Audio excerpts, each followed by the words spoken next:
Recording now, and I'm going to say hello, everybody. Welcome to, I guess this is a promotional thing because you probably already have heard that I am going to be doing an audiobook release for The Black Tree, which everybody can look forward to. A few people know about it, but something very special. I've actually got a guest here, the gentleman who will be narrating the book, Mr. Christopher Brown. Hello. Yeah. Hey, Joe. Thanks for making some time to talk to me.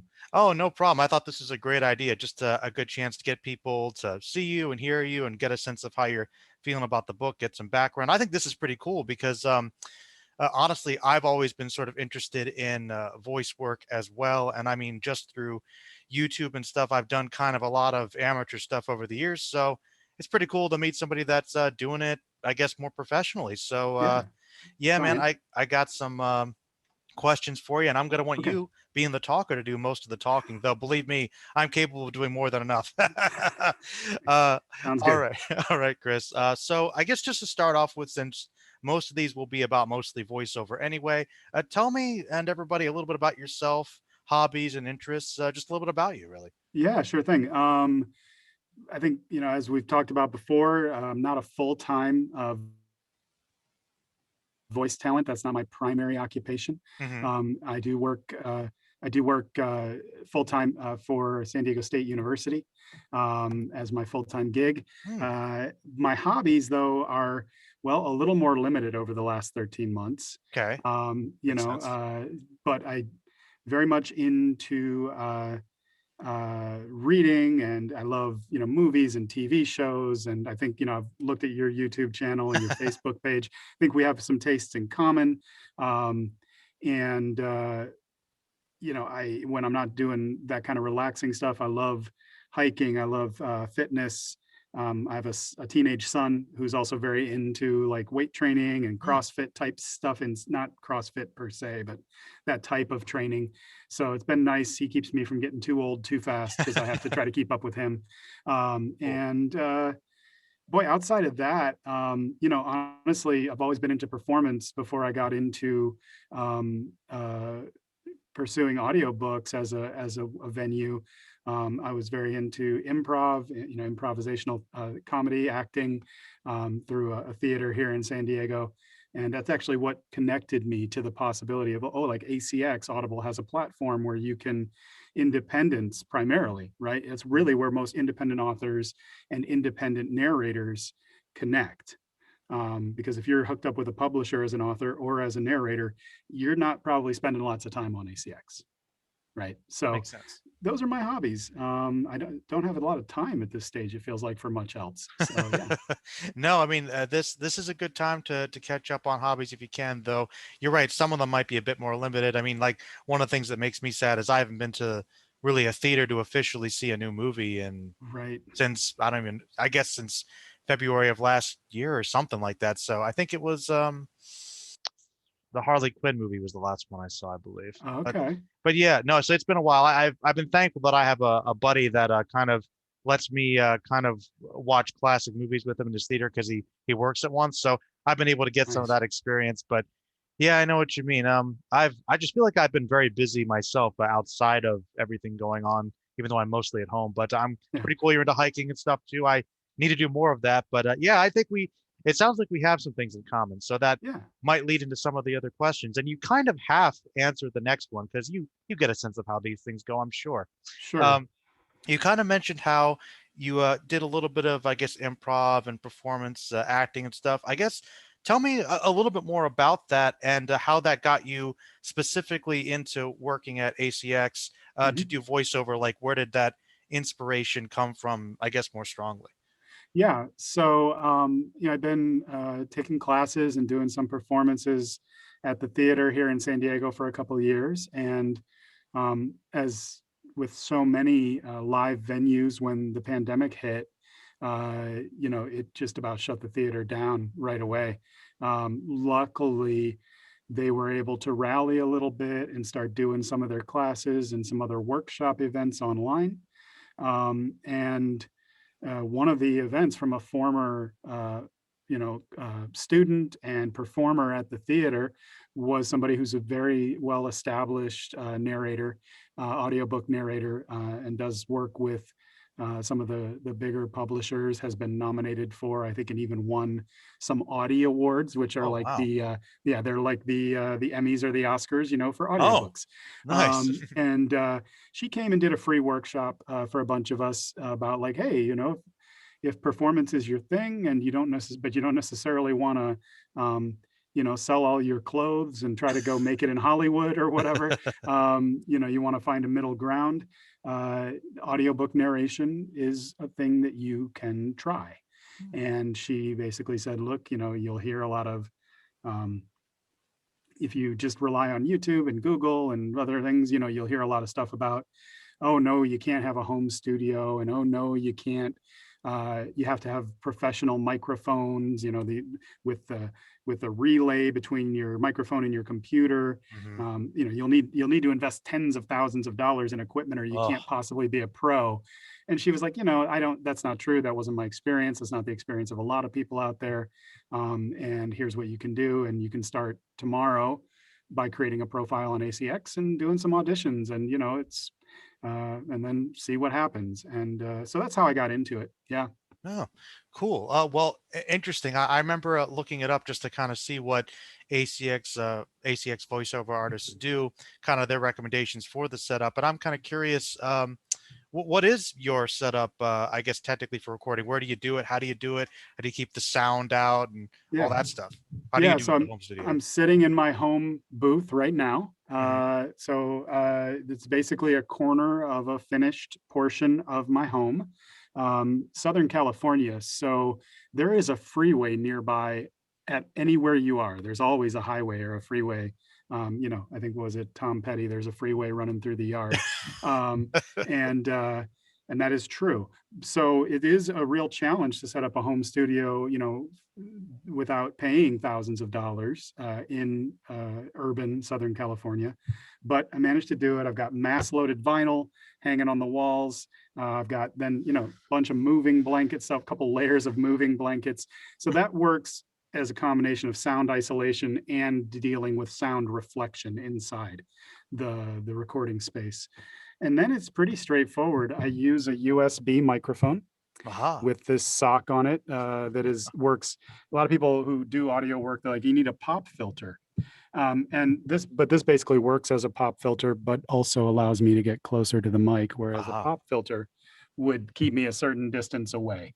Um, and then, yeah, I use the fancy word is a digital audio workstation, or DAW, but really it's just software that helps you record and master, getting it within Audible's required audio limits that are very particular for audiobooks, and making sure it doesn't peak too loudly so people don't, hurt themselves while they're trying to listen to your heartfelt performance, and then converting it to MP3 so that people can play it on just about any device. And there's uh, I've used Audacity, I've used Adobe Audition, I've used, and quite frankly, I think Audacity is more than enough for audiobook production. You're not recording multi-track stereo productions, it's mono-track.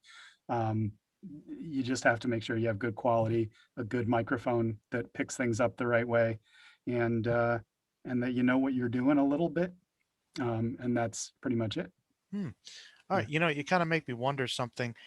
Do you record? You said you use a USB mic. Do you record from a laptop, or do you use it on a desktop, actually? No, so I have a laptop, but it's outside of my recording space because it Ah. does have a fan. There's also a software you can download that allows you to temporarily tell your fan, shh, especially for Macintoshes, which is what I use. So yeah, it record on a laptop. It's outside of my recording space, so I don't get fan noise while I'm recording. And uh, and then I just back everything up. Everything gets saved to the cloud and to a hard drive, uh, physical drive, so that I never lose anything. Oh, Yeah, that's smart. yeah, All right. Well, hey, getting into, I guess, maybe perhaps a more interesting question for you, stuff mhm, I'm really interested to hear about because it's slowly relating more to this project. yeah. Um, so how do you, Chris, get into the proper headspace before doing a voiceover for the reading the piece, getting into characters, that sort of thing? Yeah, so I'm a big so improv has informed this a lot for me. I will do a very um I don't want to say superficial, but just a quick read of the segment that I'm going to record. I only ever really usually record one chapter at a time before I go in and then edit and master and upload, um, just because that builds in a natural rhythm to the work. So I'll read the chapter, just quick read through.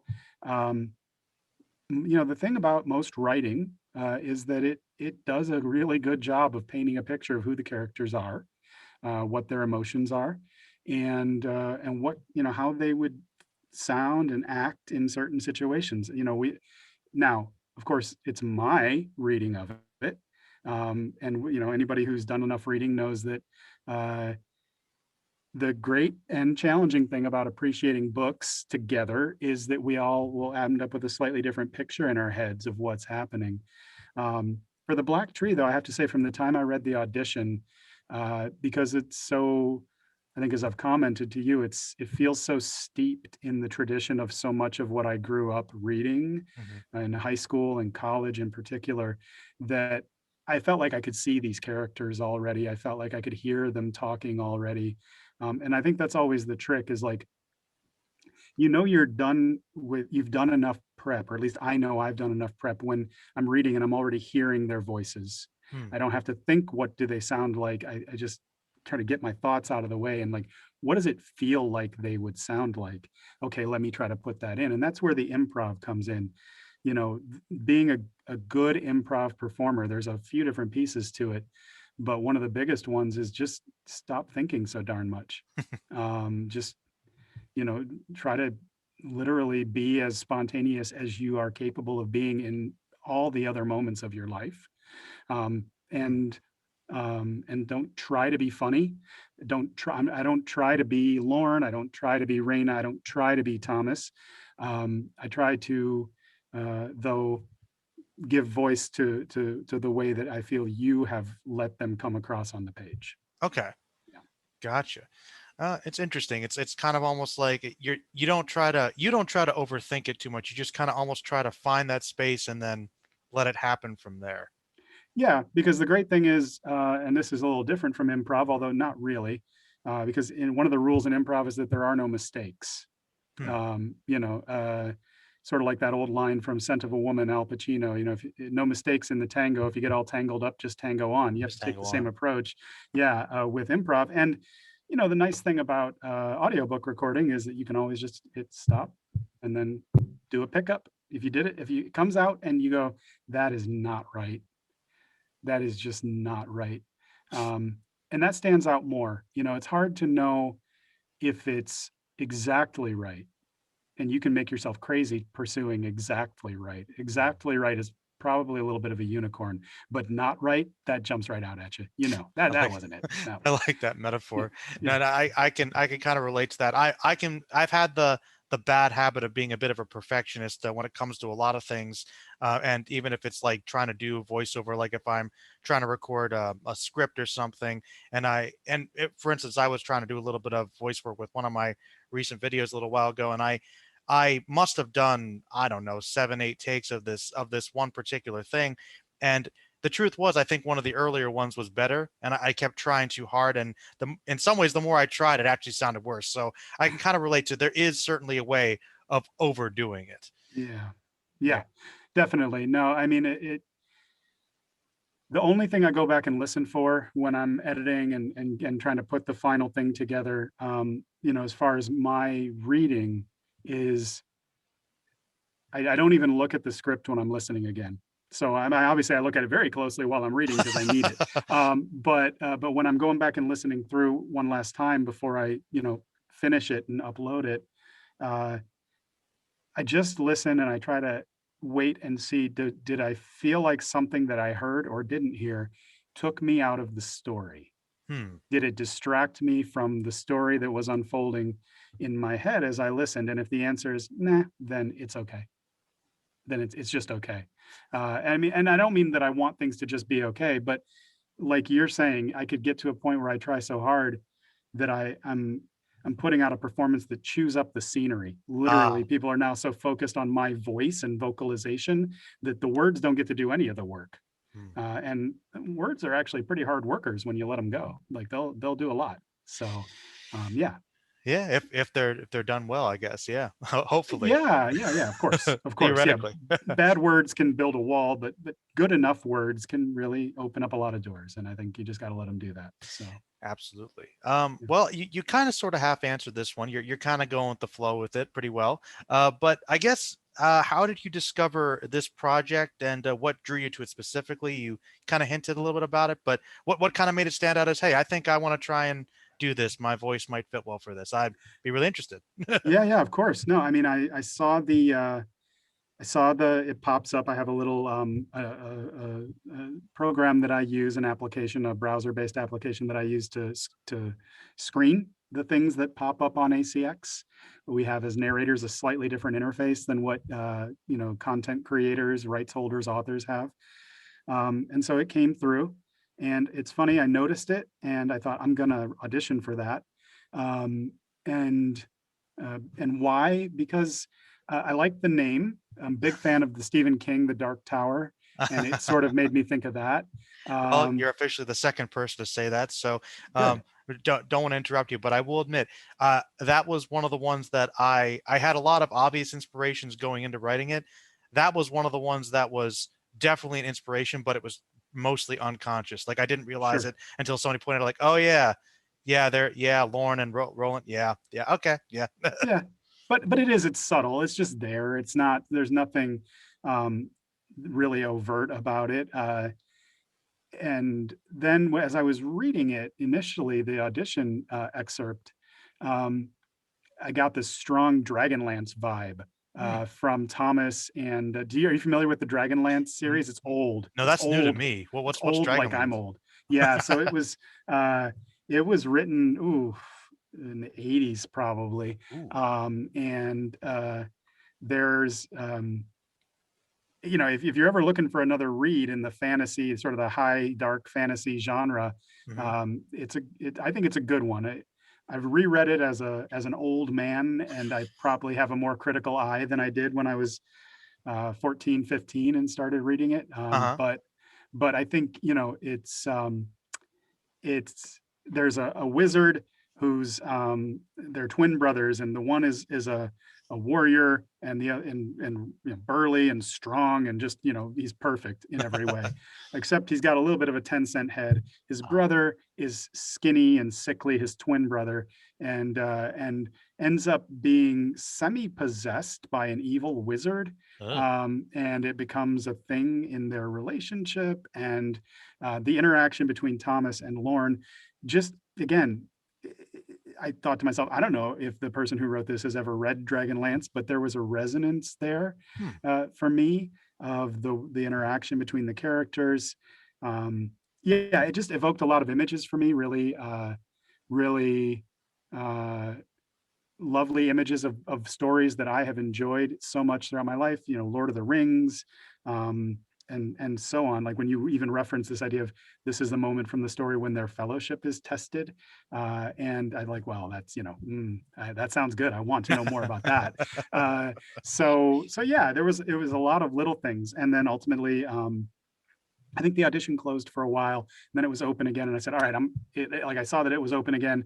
It was at night, and I was just like, all right, I'm not even waiting. I'm just going to throw down an audition, quick, and just get into it and try to have as much fun with it as I can. And then lo and behold, I got the message that you wanted me to give it a shot. So that was kind of the process. Yeah, no, yeah, definitely. It's interesting you point that. No, I never heard of Dragonlands, I swear, but now I'm gonna check it out. That's very cool, though. Oh, a lot of these stories, obviously, the ideas and tropes have been around for thousands of years. So we cycle through them. But that's kind of cool, though. It sounds awesome. Just and the simplicity of the title. Honestly, it was one of those things where I'm actually pretty. Even with my short stories, I've always been bad with titles, so I like to go with just sort of that simplicity. So the Black Tree, I think, just obviously it was simple, but it kind of was obviously at the heart of the story, and is this thing that is going to be spreading around everything. So, simple, but yeah, I'm glad you liked the title and were attracted to it through there. And definitely. Yeah, the Fellowship was obviously, I did do that on purpose. That was a Yeah. Lord of the Rings thing because um, actually, while I was writing the book, I've been rereading the Lord of the Rings anyway. So Mhm. I'm pretty sure that there was some direct just with the way Tolkien manages to kind of really always have his characters in movement. Mhm. There's always, I know some people like to joke about how long the book is, but and maybe there is some extraneous stuff. Mine's not as quite as detailed. I like to just keep the action flowing, but there's always that motion. I want to try and Mhm. keep things going, and I just really like how Tolkien does that while still managing to kind of really get this otherworldly sense of Mhm. magic that's kind of subtly there, which is very different from the films actually. But Yeah. I love his work as well. So definitely some Tolkien influence there, and it's interesting. Yes, the audition was closed briefly because I you weren't the first person to audition. There was someone who did, and she was a lady who I actually thought her performance was pretty good too. And I said, well, I like it. I'll offer it. And she didn't get back to me in the time. So I'm like, okay, well, don't know what happened there. Put it open. Yeah. Then I guess you did it. And I listened to your voice and just your sense of how the reading was, and it kind of was in line with how I kind of wanted it to be read. And I was like, well, hey, Great. if he wants it, he's got it. And Yeah. he did. Yeah. Absolutely. No, that's great. Yeah, that's one of the other things that drew me to it. Even from that small excerpt, I felt like, okay, I can see the influences here, but this is an original story, and that's actually not as common as we might want to hope or believe. And so that was really nice to see, and it's been great because it's held up in my reading of the rest of the book so far. Mhm. So I'm enjoying it a lot. No, thank you. I do appreciate that. Because in a way, you kind of going through it has sort of been kind of giving me a little bit of commentary and feedback, and I've appreciated that. And I will say, yeah, no, this I'm glad you say it's original and it reads like one. Because I was like thinking to myself when I was writing it, my goal, because it's the first actual novel I've written. I've had a lot of practice with short stories, and I wrote one shorter book that was more like a novelette or novella, but I couldn't say it was a novel. So like Right. this is it, novel. And my goal was, all right, if I can, what's a story that I know I can do simply based on lots of D&D? Let's try to do a traditional high fantasy, dark fantasy. I That's a pretty easy plot to work with, but my big fear was, okay, is this going to be too derivative, seem too basic and simple? But my main goal really to try and prevent that from being the case is, yeah, obviously there's so many influences, it's unavoidable, but Mhm. really I just try to sit there and write it and let it come completely from me, and just really try to give that sort of story my own voice. So Yep. and then through you through that as well. So that I'm it sounds like, at least from your reading and from some of the people that have told me what they've thought of it so far, it seems that way. So Yeah. I'm happy to hear that. I guess, well, you got me a little curious too. You haven't read the whole book, so No. what? I guess it's a two-part question. Mhm. In your reading of it, what is your favorite thing about reading the piece, and maybe the most challenging thing about it at times for you, if any? Um, yeah, I think, well, my favorite thing about reading it is that, it has, it's just familiar enough that it doesn't feel like hard work to come in and out of this story. Okay. Okay. I think back to when Angry Birds first became popular, and people wanted to know, why is this game so popular? Like every kind of person, it seems like, likes it. And I heard somebody talking about it, that the principle of game development that you want to latch into is easy to play and difficult to master. Mm, And I feel like there's something about the story that it's easy to play. I can just get in there and read it. You do a really good job, as you say, of keeping things moving, but you don't like not try to build a world around the action. You're just not um, spending pages and pages and pages and pages on telling me about, like, the history of Galton, for instance, or whatever. Like, it's a place. This is what it's like. Is where it is. There you yeah. go.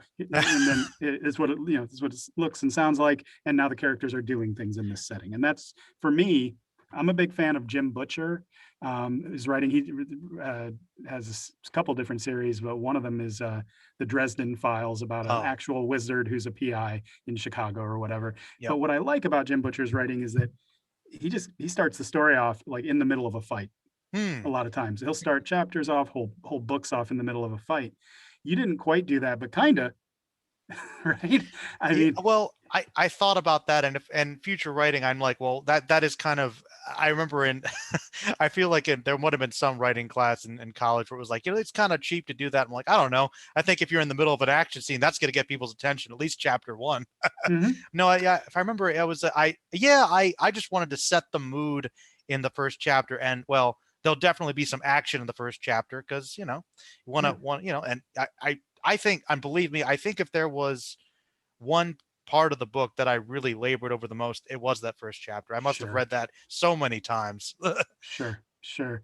No, so I mean, I like that aspect of it. I think you do a good job with, another principle of writing, especially novel length, of, you know, show us a main character and then drop him off a cliff, so that he's going to struggle, so that we can attach emotionally to the struggle and of the character who, whether we 100% like or identify with this character or not, we can identify with the struggle.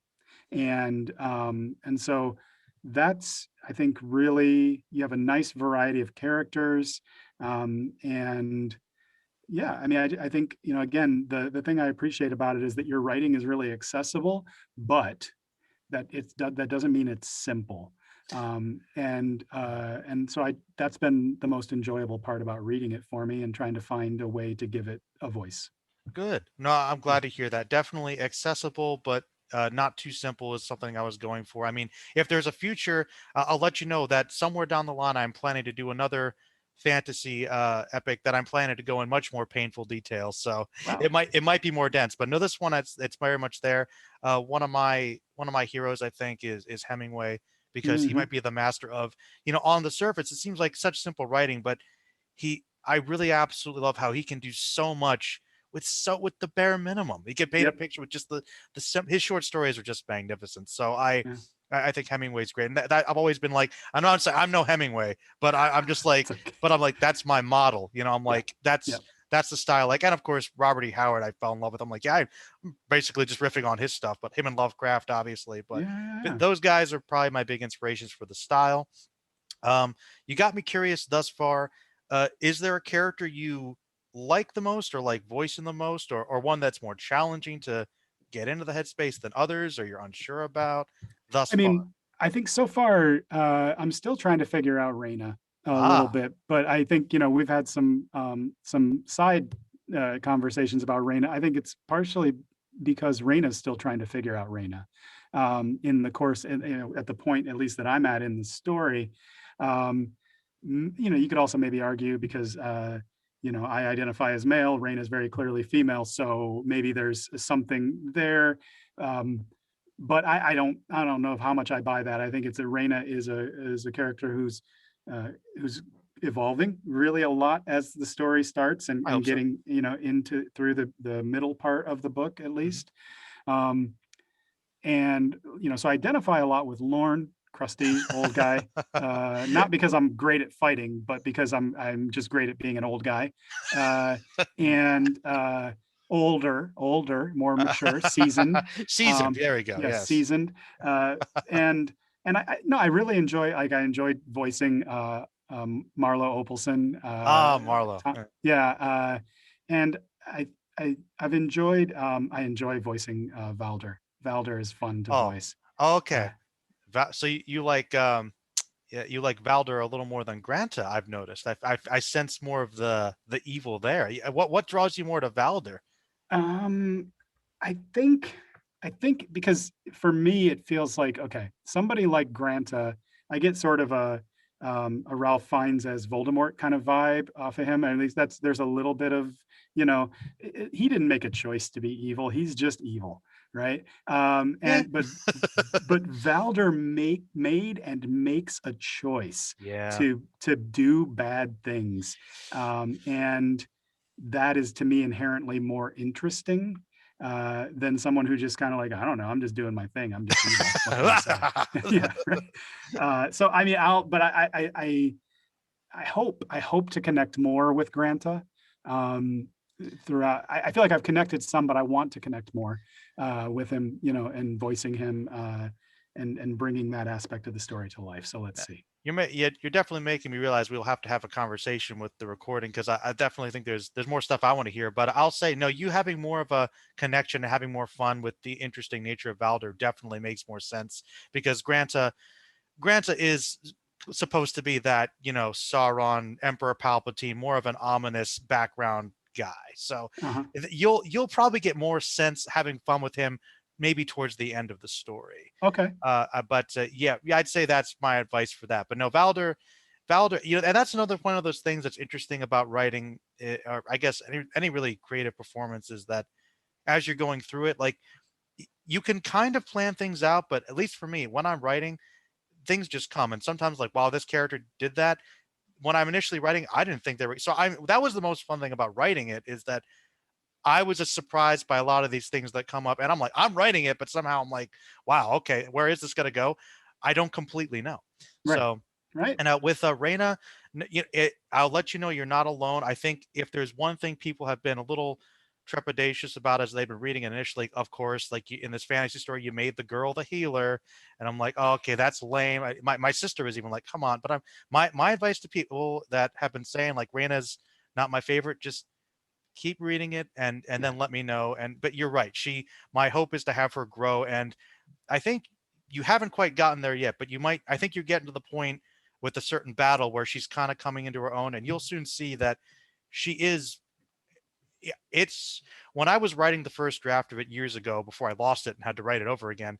Ooh. Yeah, that's the backstory of that. I only picked up again on this recently, Yeah. this idea, but I always wrote initially with Reina as this is her story more than anything Mhm. else's. So definitely keep that in mind, I guess. You know what though? I get that feeling. I still do get that feeling, that it actually is her story, and then maybe, um, uh, Thomas's story too, and that Lorne is there, and his if you can be tricked into thinking that he's the center of the story, Oh yeah. and you can decide to read it that way if you want to, Well, yeah, maybe, I but tried to, basically make it more of an ensemble. They hopefully all grow and learn something, I guess, by the end through their struggle. But I'd say that, Lauren is a guy with a lot of damage and cynicism, and he kind of feels like his journey is going to be done soon anyway. Whereas hopefully these younger people would have more growth with Raina and Thomas. Their journeys may be similar in some mhm, ways, but no, I would say much with you maybe having a challenge kind of finding her character and voicing her being she is a woman, identifies as a woman, and I'll admit that was a challenge for me because trying to write a young girl, I'm just trying to go based on my experiences of people I know and what those struggles would be like. But my hope is not to get too drawn into the traditions and just think of them more as people first, yep, characters first. So yeah, yeah. feel free to look at it that way best you can. Yeah, and I think that, that sounds good, and I think it's the same approach uh, that I try to take and would try to take, either writing or, in this case, narrating. So no, so far it's making sense, and um, you know, uh, we'll get. Well, I'm looking forward to getting to the point where we can have those final conversations about, like, is there anything we want to tweak? Is there anything we want to have a second look at before we just say, all right, let's put it out there. So Yeah. No, I mean, yeah, I've really been happy with it so far. I really your dedication to it's been really great. I got just a couple final questions here. You got sure. me curious. You mentioned, I guess, Dragonlands and obviously Lord of the Rings, The Dark Tower. You can talk more about those as well. But really, just tell me, I guess, some about your favorite books and or audiobooks that you really like. I don't know. Yeah, so it's interesting. I wasn't a big audiobook person before I started trying to do this. Hmm. I really, because I'm old, and so it's just like I don't need somebody to read a book to me. I read a book for myself.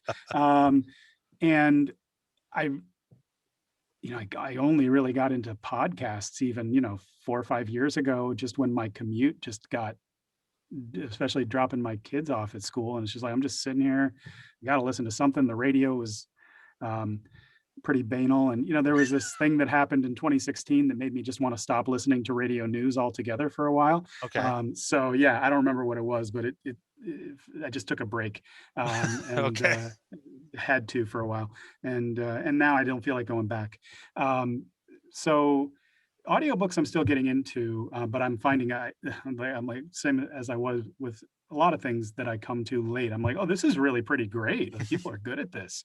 But as far as stories that I love, yeah, I uh, have could tell you a lot of the same ones probably that the Dark Tower appealed to me from a very young age. I mean, Stephen King published the first one of those, I think, in the late 70s, early 78 or 80s. something. Yeah. Yeah. Yeah, yeah. So I read the first one. Like I remember the books coming out.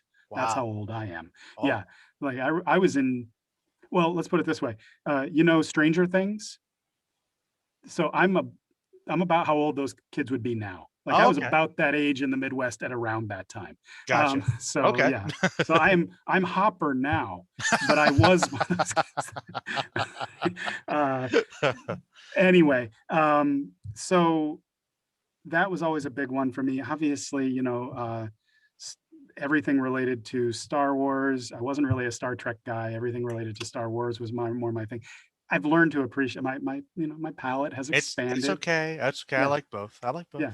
Um, and then, as far as I was a huge fan of Forgotten Realms. So, like there was a whole Dark Elf series with this interesting character from D&D related, but older school. That was another thing that drew me to the story. Like when I watched your first promo video and you were like, well, a lot of my inspiration also came from campaigns that we ran. I ran with my friends together that we did. And I was like, yeah, because I played a lot of Dungeons and Dragons when I was a kid. And a lot of other table games. Hmm. Well, like Marvel Superheroes for a while had a game, so I was into that. Um, and I just read everything I get my hands on. Margaret Weiss and Tracy Hickman, who wrote the Dragonlance series for a while, they also wrote a bunch of spin-off books. I read all of those. Um, Gosh, I'm thinking the Shannara books, the Sword of Shannara, the Chronicles of Shannara, and the author names are slipping my mind right now. I Um, was looking them up. but Don't worry. yeah, and gosh, so many more. And then I went to college and got into grad school, and I felt like I didn't read anything for fun for about 15 years. Um, and uh, of course, then Harry Potter came along, and um, the and of course I've reread the Dark Tower series. In fact, now my monitor is sitting on top of the two of the Dark Tower books to elevate it a little bit Oh, so that nice. I can see it above the microphone. And so they're just kind of always with me. Jim Butcher, again, somebody who I've read just a ton of. Um, and I'm a big fan of more recently is Patrick Rothfuss, The Name of the Wind. Okay. And it's definitely his own take, very, very original. And he's only written two books of the Promised trilogy. So he's one of those. He's pulling a little bit of a George R. R. Martin on us, Oh no. as far as Oh no. maybe. Don't I hope he never sees this and thinks, oh yeah, well, It's out now. yeah, Fooled that's you. right. Yeah, well, or just who cares what you think? But yeah, so I try to find time to read new things. I just got into Octavia Butler as well a little bit, reading some of her sci-fi from the 90s and early 2000s, and just frightening how prophetic she was. The Parable of the Sower is one that uh, is scary to read, and scary how good it was, Mhm. and how simply and presciently she seemed to foresee the direction that the world ended up heading in since the 90s. Oh no. Yeah, so and now I just watch whatever. I'm enjoying tons of different series on HBO. Like I'm loving this new show, The Nevers. I Um, saw that. Yeah. and yeah, I could just go on and on. I'll stop now though, No, because no, that's cool. No, you yeah, definitely a lot of sci-fi and fantasy inspiration. So that's definitely cool. You named a few things I never heard of. So I'm gonna have to check some things out because I'll admit, my backlog of classic things I need to read is it's too big. So I got to find more time to do it. Hopefully in the near future, but that's the plan. Yeah. Um, all right, Chris. Well, I guess final question for you. Really, maybe for me or for other people, any tips for getting into voiceover that you could recommend? Yeah. You know, take a little bit of time, do a little research. There's a coach out there who actually he has a great video on his website, a coach for voiceover work in particular for voicing nonfiction, but just for audiobooks in general. And he literally says like, okay, here's what I recommend you do. If you have like a closet sized space in your home, go in there, take your computer in with you and pull the door closed or most of the way closed, and then sit in there for 4 or 5 hours in a row, only coming out to go to the bathroom or to maybe get another glass of water. Because if you really want to work in voiceover, that's what your day is going to be like. Ooh.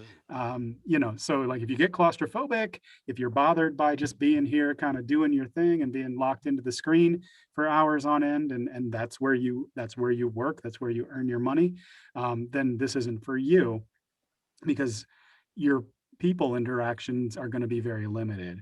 And I was like, cha-ching, sounds good. Not that I don't like people, but because I obviously I like people fine. Hmm. But when I'm working, actually, I'm naturally an introvert. I recharge my batteries by being alone, Okay. and then when I'm working, I like to be the one who's calling the shots. I like taking input from other people, but then when I'm actually doing a thing, I just want to be able to do it and then say, okay, how's this?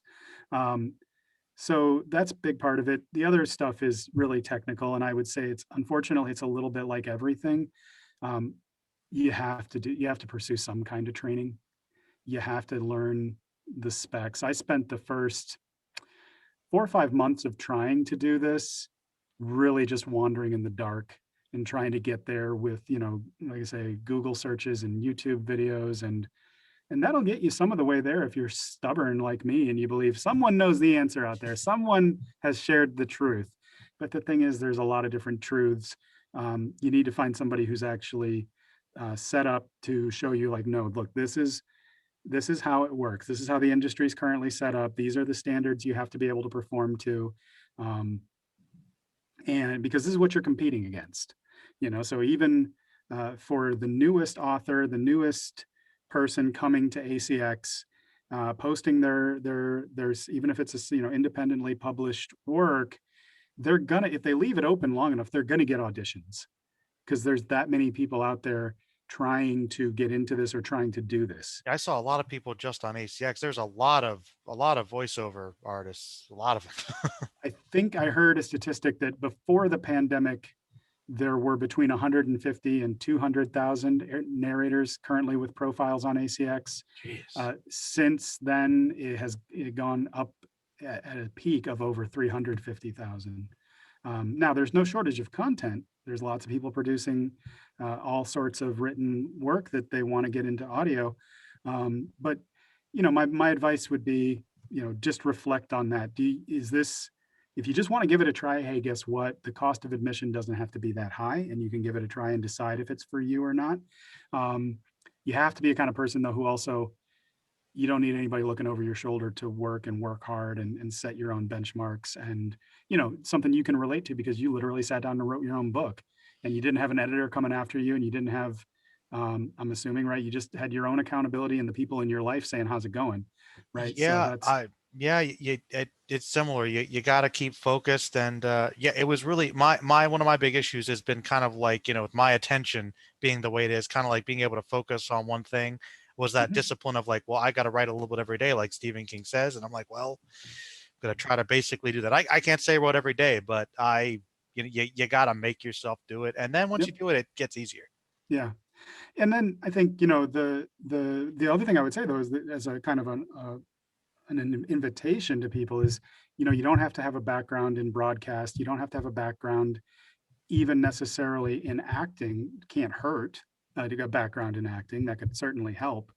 Um, Background in broadcast actually might not, might be a hindrance, because you don't want to read a book in the same tone of declarative voice necessarily that you would perhaps report the news or, do an intro or an outro on the radio.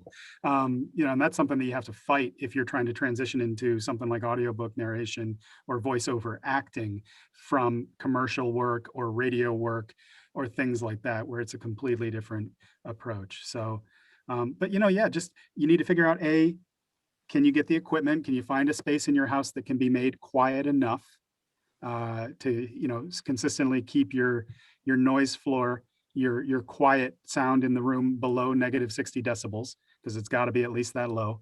And their Audacity will measure that for you, by the way, so you can just free download the software and check, is my space quiet enough? Hmm. Um, you need a microphone of some kind. There are USB mics that work, even though there are people who will tell you that there aren't. There Yeah. are.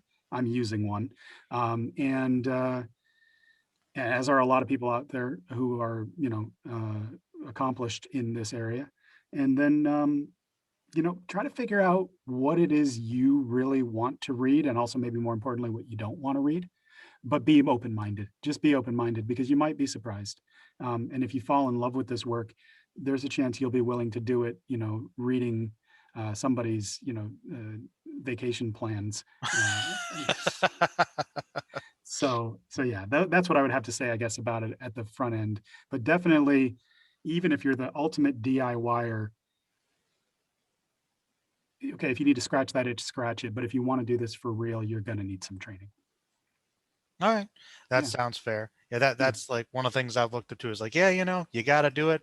Want to be a voice actor? Got to take a class. You got to get some training. yeah, It's true. You got to yeah, learn, yeah. you got to learn. I think it would just be easier too to learn from others that have been doing it versus trying to figure it out yourself and guess a lot, basically. That's absolutely right. Yeah, yeah, All right. Well, Chris, that's all the questions I got, man, as far as this conversation. But hey, it's been pretty fruitful. yeah. Any final thoughts or questions for me before we hang up and just talk afterwards for a few minutes, probably? I think no, because I feel like I've also of a lot of how you've come at this. It's confirmed some things that I suspected, and wondered about. Uh, I think I'm always interested to hear about the other things you're writing. One of the first things that interested me was when you said, I wrote this novel, but really my thing is short stories. So I guess I do have a question for you about that. When it comes to short stories, because that's also one of my favorite genres. In fact, I talked about the sci-fi fantasy stuff, but Stephen King actually, his short stories are my among my favorites of the things I've ever read. Hmm. So I love the genre. Do you write the same kinds of short stories, or what other kinds of things do you like to write about when you go into Oh, oh. that modality, so to speak? Well, honestly, my main focus has mostly been speculative, just because in some ways, at least imagination wise, that's the easiest to tap into, so I can kind of flex those muscles a bit. But really, I think I've said this in some of the videos I did, but Mhm. I'll really, if it hadn't been for me just practicing with the short story format and getting better at that and more confident with that, I couldn't have written this book because it Sure. seems like such a daunting task, right? So yeah, a lot of the really what it is a lot of the short stories that I wrote were kind of similar to the style I wrote the Black Tree in, where it's very Robert E. Howard esque of like the Solomon Kane or the Cull or Conan, where it's like trying to really just trying to emulate that. But then I did a lot of those and I enjoyed those. So I thought my fantasy stuff is like either like that, or I know I wrote a couple that maybe were a little more traditional, not quite that dark with, classic fighting a dragon or whatnot. But I also really like science fiction quite a bit. So I've written a number of sci-fi short stories that are kind of like Isaac Asimov, kind of the Mhm. retro pulpy science fiction. I want to write more, and a lot of horror stuff that's very Lovecraftian as well. Sure. But I'm planning to try and write more that are maybe more thriller-esque or crime-esque, because I enjoy that stuff. So there might not be as much supernatural or sci-fi elements to some of them, but I would say that really, I guess my favorite stuff to write is really just that dark fantasy or the Lovecraftian horror, or maybe old Yeah. school sci-fi. But really, I'll try to write anything I can, really. But Sure. that allows me to kind of flex and see, well, if I can write a short story like this and feel pretty good about it, maybe I can attempt to do a longer form one down the line. Yeah. Well, sounds good. Well, I have to say, that that makes sense to me, having read, now a good chunk of the Black Tree, because it feels very much like your wheelhouse, content wise, world building wise. It comes through how uh, at home you seem to feel in that space. And I guess another thing that drew me to the project was like, okay, this isn't somebody uh, who's a tourist here. This is somebody who has at least a timeshare in this domain. So No, well, hey, I appreciate that. Yeah, I'm not trying to just go by what I've heard and fake it. It's stuff that I've all these genres I've loved growing up, and kind of this is a way of doing an homage to them, or you know, trying to play with those tropes and those worlds and build from it. And yeah, yeah, it comes from love of all those things, I guess. sounds and it comes through. And I have to say, like that's been um, yeah, that's one of my favorite part is honestly, it's just it feels good to be back in this space in some way, shape, or form, and to be a part of trying to put it out there for other people to enjoy. It's pretty great. Yeah, I hope it's successful, but I think with as as popular as audiobooks and stuff are now, people like I said, like to drive and listen. Even years ago, before it was really that big, I knew some people, like my one friend's whole family, they loved listening to audiobooks. All the Harry Potter books the family listened to on the road. Yep. So hey, I mean, that if it makes it more accessible for people, great. But I think you're adding something really cool with it. I've really enjoyed it, and I'm glad you're enjoying it. I think because Yeah. if you didn't enjoy it, I would imagine that it wouldn't be maybe as good of a performance to do. Yeah.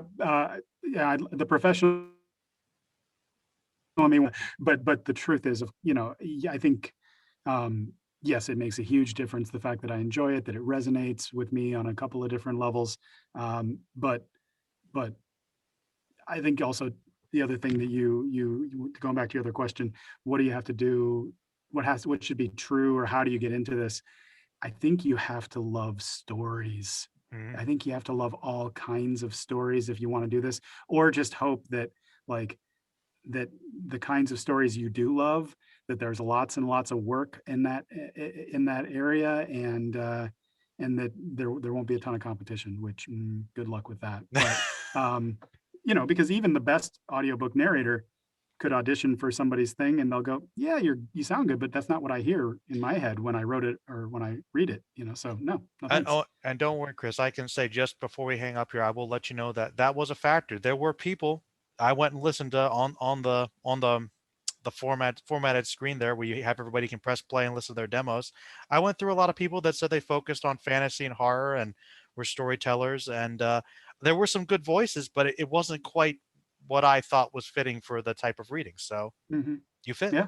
Yeah. Well, hey, I'm happy. That's worked out for me. And I think, it's been easy enough to work with you that I think we'll both be happy by the end. So yeah. And I'm really happy we got to do this, because this is exactly the kind of thing that I envisioned when I decided I want to get into this, working with independent authors, being if the author's into it and interested, being a part of the effort of trying to get word out and trying to Oh make yeah. people be interested. So this is great. No, we're a team. More help that I can get with that is perfectly fine. Please do as much. And I like some of your ideas. In fact, I actually yes. Before we end here, I will say we're gonna try and promote more things, probably through my channel and social media, and also on your end. And I know that maybe we'll talk again, but you also want to do little spotlights, I guess, for each character or something in the future.